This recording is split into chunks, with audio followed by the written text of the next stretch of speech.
حضرت ابو بکر صدیق رضی اللہ تعالی عنہ کی اس مہینے میں وفات ہے، جمادی الثانی کی 22 تاریخ کو۔ کتنے افسوس کی بات ہے کہ ہمارے بچے، ہماری اولادیں، ہمارے نوجوان انڈین اور پاکستانی اداکاروں کے ناموں اور ان کے ناپسندیدہ کارناموں سے تو واقف ہیں۔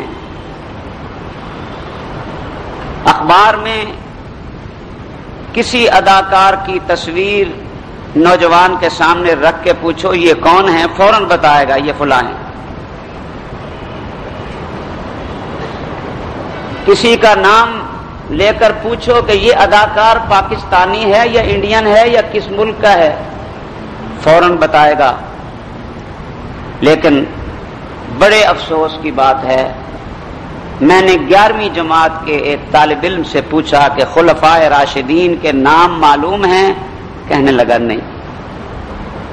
یہ ہمارے دور کا کتنا بڑا المیہ ہے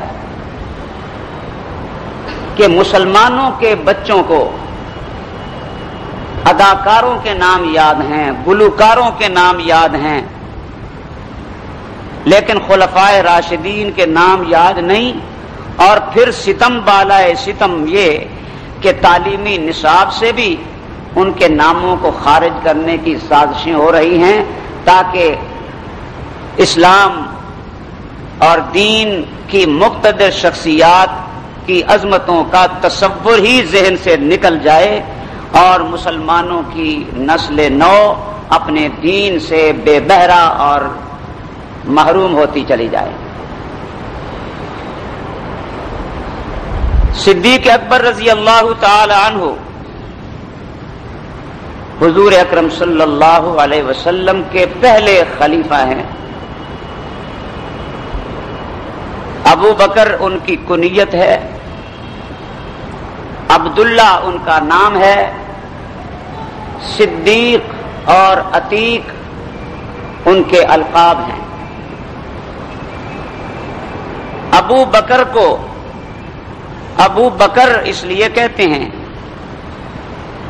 کہ سیدنا صدیق اکبر رضی اللہ تعالی عنہ نے ایک عورت سے شادی کی تو اس عورت کا پچھلے شوہر سے ایک بچہ تھا جس کا نام تھا بکر،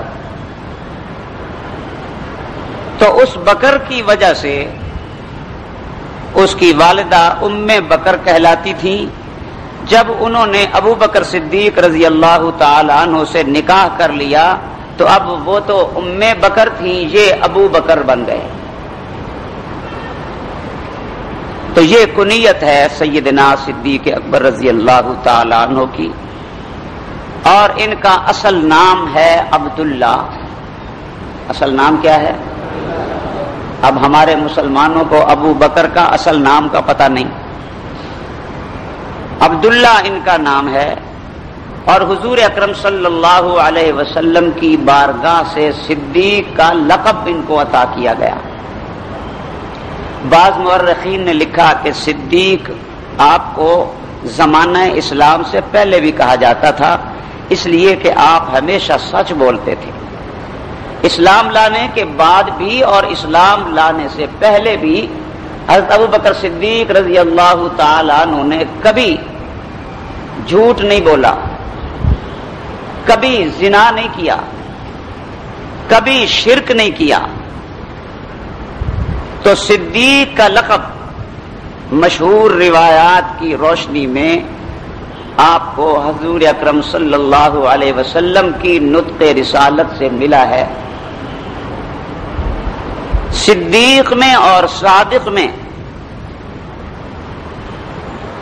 بظاہر کوئی فرق نہیں، صادق بھی سچے کو کہتے ہیں، صدیق بھی سچے کو کہتے ہیں، لیکن صدیق میں صادق کی نسبت کچھ مبالغہ ہے۔